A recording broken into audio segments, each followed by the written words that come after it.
आज से 150 साल पहले तारीख थी 2 सितंबर 1859। एक astronomer Richard Carrington sunspots को ऑब्जर्व कर रहे थे। सन स्पॉट्स मतलब सूरज में बनने वाले धब्बे। रिचर्ड कैरिंगटन को सूरज पर एक लाइट स्पॉट दिखाई देता है, जैसे सूरज पर कोई बड़ा विस्फोट हुआ हो, और ये सब 5 मिनट तक चलता रहता है। दरअसल रिचर्ड कैरिंगटन ने ये सब कुछ जो 5 मिनट तक देखा था वो एक बड़े सोलर स्टॉर्म का संकेत था। इसीलिए 1859 में हुए इस सोलर स्टॉर्म को कैरिंगटन इवेंट के नाम से भी जाना जाता है। 28 अगस्त से 2 सितंबर तक चलने वाले इस सोलर स्टॉर्म से पृथ्वी पर क्या हुआ था और ये सोलर स्टॉर्म आखिर बनते कैसे हैं, सूरज के अंदर क्या क्या घटनाएं होती रहती हैं, और 2025 में वैज्ञानिकों के द्वारा एक भयंकर सोलर स्टॉर्म की भविष्यवाणी की जा रही है।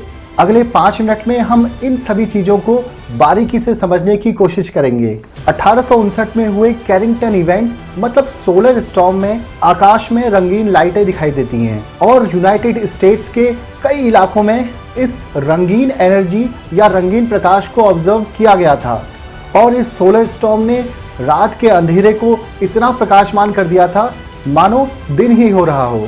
यहाँ के कई लोगों को रात के 12-1 बजे होने वाले इस तीव्र प्रकाश के कारण लगने लगा कि सुबह हो गई है। दोस्तों, इस सोलर स्टॉर्म का धरती पर काफी कुछ प्रभाव पड़ा था। इलेक्ट्रॉनिक इंस्ट्रूमेंट्स की बात करें तो दुनिया भर में उस समय टेलीग्राफ चला करते थे, जिनके जरिए पूरी दुनिया में जानकारी साझा होती थी। इस सोलर स्टॉर्म में इन टेलीग्राफ ने बिना बैटरी के चलना शुरू कर दिया था। कहीं कहीं तकनीकी गड़बड़ियों की वजह से इनसे करंट लगने की घटनाएं भी देखने को मिली थी। और ये सब इसलिए हो रहा था क्योंकि सोलर स्टॉर्म की वजह से वायुमंडल में अतिरिक्त इलेक्ट्रिकल चार्ज उत्पन्न हो गया था और उस समय इन टेलीग्राफ का जाल लगभग पूरी दुनिया में फैला हुआ था और इस अतिरिक्त चार्ज को पृथ्वी में जाने के लिए इन टेलीग्राफ वायर का सहारा लेना पड़ा था। दोस्तों, आखिर इतना ज्यादा इलेक्ट्रिकल चार्ज वायुमंडल में आया कैसे? चलिए हम इस प्रोसेस को जानने की कोशिश करते हैं। दोस्तों, अमेरिकी अंतरिक्ष एजेंसी नासा के अनुसार सूरज में 3 प्रकार की गतिविधियां होती रहती हैं। चलिए इन तीनों गतिविधियों के बारे में संक्षेप में बात करते हैं। पहली गतिविधि है coronal mass ejection. Coronal mass ejection या CME सौर प्लाज्मा के बड़े बादल होते हैं। सौर विस्फोट के बाद ये बादल अंतरिक्ष में सूर्य के मैग्नेटिक फील्ड में फैल जाते हैं। अंतरिक्ष में घूमने की वजह से इनका विस्तार होता है और अक्सर यह कई लाख मील की दूरी तक पहुंच जाते हैं और कई बार यह ग्रहों के मैग्नेटिक फील्ड से भी टकराते हैं। जब इनकी दिशा पृथ्वी की ओर होती है तो यह जियोमैग्नेटिक यानी भूचुंबकीय गड़बड़ियां पैदा कर सकते हैं। इनकी वजह से सैटेलाइट्स में शॉर्ट सर्किट हो सकता है, पावर ग्रिड पर असर पड़ सकता है और इनका असर ज़्यादा होने पर यह पृथ्वी की कक्षा में मौजूद अंतरिक्ष यात्रियों को भी खतरे में डाल सकते हैं। दूसरी गतिविधि है सोलर फ्लेयर। दोस्तों, जब सूर्य की चुंबकीय ऊर्जा रिलीज होती है तो उससे निकलने वाली रोशनी और पार्टिकल से सौर फ्लेयर्स बनते हैं। हमारे सौर मंडल में ये फ्लेयर्स अब तक के सबसे शक्तिशाली विस्फोट हैं, जिनमें अरबों हाइड्रोजन बमों की तुलना में ऊर्जा रिलीज होती है। दोस्तों, तीसरी गतिविधि है सोलर विंड। सोलर विंड या सौर हवाएं सूर्य से निकलकर हर दिशा में बहती हैं। यह सूर्य के मैग्नेटिक फील्ड को अंतरिक्ष तक ले जाने में सहायक होती हैं।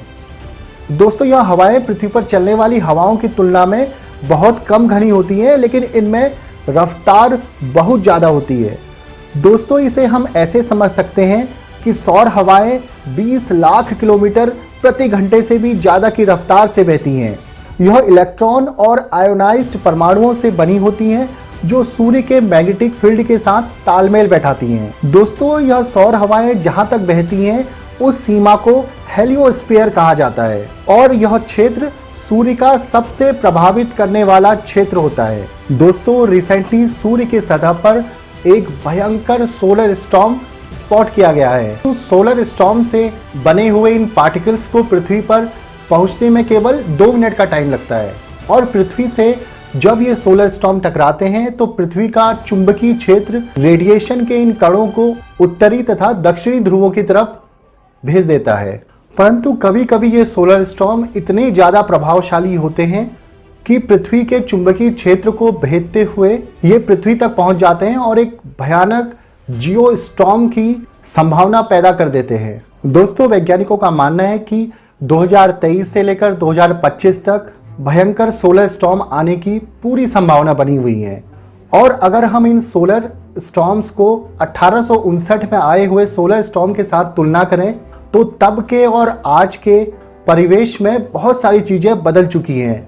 आज पूरी दुनिया में इलेक्ट्रिक ग्रिड्स का जाल फैला हुआ है और अगर ये सोलर स्टॉर्म्स पृथ्वी से टकराते हैं तो इन सभी ग्रिड्स का काम करना बंद हो सकता है। इसका मतलब है कि ये सोलर स्टॉर्म्स हमें बहुत बड़ा आर्थिक नुकसान दे सकते हैं। दोस्तों, मार्च 1999 में आए एक सोलर स्टॉर्म की वजह से कनाडा में क्वेबेक प्रांत में इलेक्ट्रिसिटी 12 घंटे के लिए गायब हो गई थी। लाखों लोग बिना इलेक्ट्रिसिटी के लगभग 12 घंटे तक रहे। बट 1999 में आया यह सोलर स्टॉर्म उतना पावरफुल नहीं था। वैज्ञानिकों का मानना है कि 2023 से 2025 के बीच में इससे कई ज़्यादा खतरनाक सोलर स्टॉर्म पृथ्वी की तरफ आने की संभावना बनी हुई है। दोस्तों, वैज्ञानिकों का मानना है कि एक बहुत बड़ा सोलर स्टॉर्म हर सेंचुरी में एक बार जरूर आता है और इस बार वैज्ञानिकों ने प्रेडिक्ट किया है कि 2023 से 25 के बीच में एक बड़े सोलर स्टॉर्म की आने की पूरी संभावना है। दोस्तों, सोलर साइकिल की बात करें तो सोलर स्टॉर्म्स के मैक्सिमम और मिनिमम होने की साइकिल को 11 ईयर के टाइम में देखा जाता है, जिसमें हर 11वें वर्ष में सोलर स्टॉर्म की तीव्रता मैक्सिमम पाई जाती है। दोस्तों, सोलर स्टॉर्म्स भी एक प्रकार की प्राकृतिक घटनाएं हैं जिन्हें हम रोक नहीं सकते हैं, परंतु हमें इनको प्रेडिक्ट करने के लिए अच्छे सिस्टम्स की जरूरत है जिससे इनसे होने वाले नुकसानों को हम कम कर पाएं। इसके लिए हम अपने ग्रिड्स पर एडवांस सिस्टम लगा सकते हैं जिससे पता चल सके कि सोलर स्टॉर्म हिट करने वाला है, तो उस समय हम अपने ग्रिड्स को स्विच ऑफ कर सकते हैं। दोस्तों, नासा ने इन सोलर स्टॉर्म्स को प्रेडिक्ट करने के लिए पार्कर सोलर प्रोब को अंतरिक्ष में भेजा है,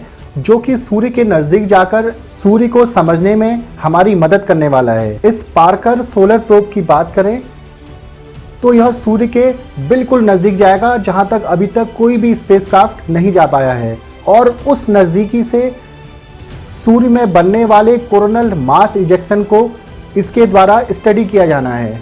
इससे मिलने वाले डेटा से वैज्ञानिक एग्जैक्टली ये पता लगा पाएंगे कि सूर्य के किस स्पॉट पे मास इजेक्शन हो रहा है और किस दिशा में सोलर स्टॉर्म के आने की संभावना सबसे ज़्यादा है।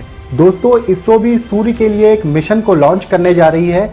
इस मिशन का नाम है आदित्य और इस मिशन का भी मुख्य कार्य यही है कि सूर्य में होने वाली गतिविधियों के बारे में डेटा इकट्ठा किया जाए, जिससे भविष्य में सूरज में होने वाली विभिन्न घटनाओं के बारे में हमें अच्छी तरह से जानकारी प्राप्त होती रहेगी।